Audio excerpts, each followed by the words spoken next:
नमस्कार, ये आकाशवाणी शिमला है। अब आप प्रभा शर्मा से प्रादेशिक समाचार सुनिए। आज के मुख्य समाचार। मुख्यमंत्री सुखविंदर सिंह सुक्खू ने वित्त वर्ष 2025-26 के लिए 58,514 करोड़ रुपए का बजट विधानसभा में किया पेश। बजट में किसी नए कर का प्रावधान नहीं, करीब 12 नई योजनाओं की घोषणा। प्रदेश सरकार के कर्मचारियों को डीए की 3% की किश्त 15 मई से होगी जारी। और भाजपा ने कहा, बजट दिशाहीन व खोखले वायदों का पिटारा, जबकि कांग्रेस ने प्रदेश को आत्मनिर्भर बनाने की दिशा में बताया सार्थक कदम। अब समाचार विस्तार से। हिमाचल प्रदेश का वित्त वर्ष 2025-26 का बजट 58,514 करोड़ रुपए का होगा। बजट में किसी प्रकार के नए कर का प्रावधान नहीं है। मुख्यमंत्री सुखविंदर सिंह सुक्खू ने आज विधानसभा में राज्य का वित्त वर्ष 2025-26 के लिए आम बजट पेश किया। बजट में जहां ग्रामीण अर्थव्यवस्था पर फोकस किया गया है, वहीं कर्मचारियों सहित विभिन्न वर्गों को भी लुभाने का सरकार ने प्रयास किया है। मुख्यमंत्री ने बजट में लगभग 1 दर्जन नई योजनाओं की घोषणा की। मुख्यमंत्री ने बजट पेश करते हुए कहा कि वर्ष 2025-26 में राज्य को कुल 42,343 करोड़ रुपए आय का अनुमान है, जबकि इसकी तुलना में आगामी वित्त वर्ष में राज्य के कुल खर्चे 48,733 करोड़ रुपए रहने का अनुमान है। इस प्रकार प्रदेश का अगले वित्त वर्ष में कुल राजस्व घाटा 6,390 करोड़ रुपए अनुमानित है, जबकि राजकोषीय घाटा 10,338 करोड़ रुपए रहने का अनुमान है। ये प्रदेश के सकल घरेलू उत्पाद का 4.04% है। मुख्यमंत्री ने बजट में ग्रामीण अर्थव्यवस्था पर बल देते हुए गाय के दूध का समर्थन मूल्य 45 रुपए से बढ़ाकर 51 रुपए और भैंस के दूध का समर्थन मूल्य 55 रुपए से बढ़ाकर 61 रुपए करने की घोषणा की। मैं आगामी वित्त वर्ष के लिए गाय के दूध की न्यूनतम समर्थन मूल्य को 45 रुपए से बढ़ाकर 51 रुपए तथा भैंस के दूध को 55 रुपए से बढ़ाकर 61 रुपए प्रति लीटर करने की घोषणा कर। यदि कोई किसान या कोई सोसाइटी 2 किलोमीटर से अधिक दूरी पर स्थित नोटिफाइड कलेक्शन सेंटर पर दूध स्वयं ले जाते हैं तो उन्हें 2 रुपए प्रति लीटर की दर से ट्रांसपोर्ट सब्सिडी भी दी जाएगी। मुख्यमंत्री ने प्राकृतिक रूप से उगाई गई मक्की और गेहूं का समर्थन मूल्य बढ़ाने की घोषणा की। वित्तीय वर्ष 2025-26 के लिए प्राकृतिक खेती के माध्यम से उगाए गए मक्का के लिए न्यूनतम समर्थन मूल्य को मिनिमम सपोर्ट प्राइस को 30 रुपए से बढ़ाकर 40 रुपए करने की घोषणा कर। प्राकृतिक खेती से गेहूं को, जो कि पिछले वर्ष 40 रुपए हमने लेना था, गेहूं जो प्राकृतिक खेती से उगाया जाएगा 40 से बढ़ाकर 60 रुपए प्रति किलो करने की घोषणा करता है। मुख्यमंत्री ने कृषि ऋणों के कारण जमीन की नीलामी के कगार पर पहुंच चुके किसानों की जमीन बचाने के लिए agriculture loan interest subvention scheme शुरू करने की घोषणा की। प्रदेश में ग्रामीण अर्थव्यवस्था के मुख्य स्तंभ किसानों के हित में सरकार agriculture loan interest subvention scheme लाएगी, जिसके तहत ऐसे किसान जिनकी जमीन नीलामी की कगार पर आ गई हो, उनके द्वारा लिए गए 3 लाख रुपए कृषि लोन को चुकाने हेतु सरकार बैंकों के माध्यम से वन टाइम सेटलमेंट पॉलिसी लाएगी। इस पॉलिसी के अंतर्गत मूल धन पर लगने वाले ब्याज का 50% हिस्से का वहन सरकार द्वारा किया जाएगा। मुख्यमंत्री ने प्रदेश सरकार के कर्मचारियों को डीए की 3% की किश्त जारी करने और 70 वर्ष से अधिक उम्र के सभी पेंशनरों को छठे वेतन आयोग की सिफारिशों के अनुसार पूरा एरियर जारी करने का ऐलान किया।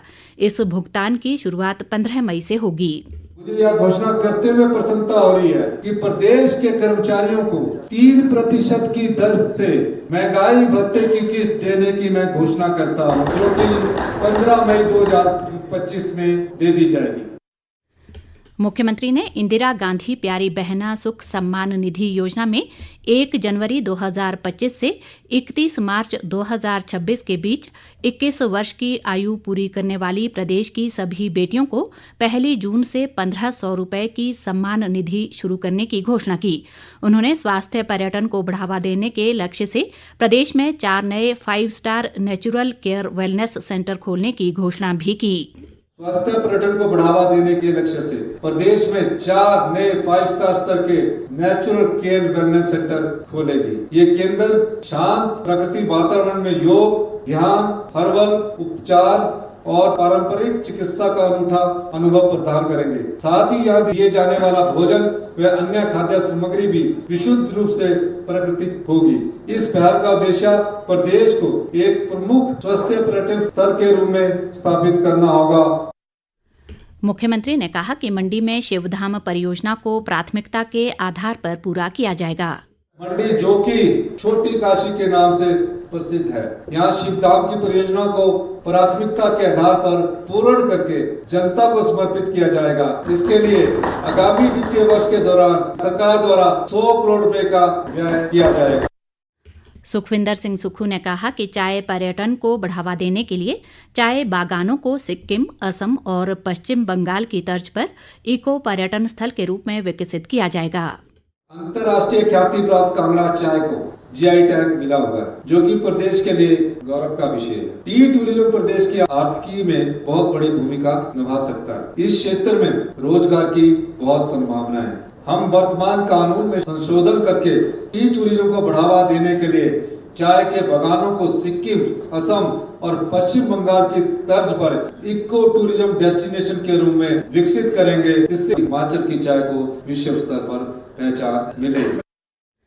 ताज़ा समाचारों के लिए आप हमारे Facebook page All India Radio News Shimla, X handle @AIR News_ Shimla और YouTube channel AIR Shimla news पर लॉगिन कर सकते हैं।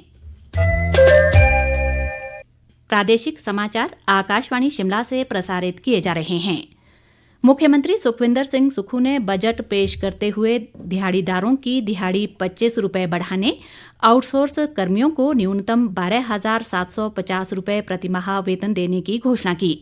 इसी तरह आंगनवाड़ी कार्यकर्ताओं के मानदेय में 500 रुपये, मिनी आंगनवाड़ी कार्यकर्ताओं, सहायिकाओं और आशा वर्कर के मानदेय में 300 रुपये, मिड डे मील सिलाई अध्यापकों, वाटर कैरियर, पंचायत चौकीदार, राजस्व चौकीदार, SMC अध्यापक, IT टीचर्स, जलशक्ति विभाग के मल्टीपर्पज वर्कर्स और लोक निर्माण विभाग के मल्टीटास्क वर्कर्स के मानदेय में 500 रुपये की वृद्धि का भी ऐलान किया। मुख्यमंत्री द्वारा विधानसभा में प्रस्तुत बजट को भाजपा ने दिशाहीन बताया है।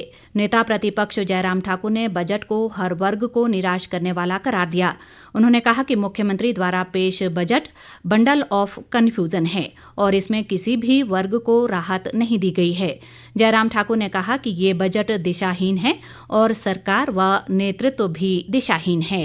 दिशाहीन बजट और दिशाहीन सरकार और दिशाहीन नेतृत्व, विजनलेस आज की स्थिति इस प्रदेश की बन गई है। कहाँ ये प्रदेश जाएगा? प्रदेश का हर व्यक्ति, हर नागरिक आज चिंतित है और परेशान इस बात से कि क्या होगा उनका भविष्य, क्या होगा उनके बच्चों का भविष्य। इस बात को लेकर के पूरा हिमाचल आज चिंता में डूबा हुआ है।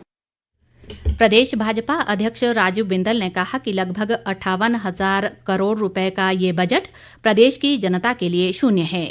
इस बजट में 25 पैसा सैलरी के लिए, 20 पैसा पेंशन के लिए, 12 पैसा ब्याज के लिए, 10 पैसा देय राशियों के लिए, सामाजिक कार्यों के लिए 9 पैसा, इस प्रकार 76 रुपया 100 रुपए में से, और एक स्टैंडर्ड लायबिलिटीज हैं। उसके बाद 24 रुपया पूंजीगत व्यय के लिए बचा है। विकास के लिए प्रदेश की सरकार ने जनता के लिए कुछ भी नहीं रखा है।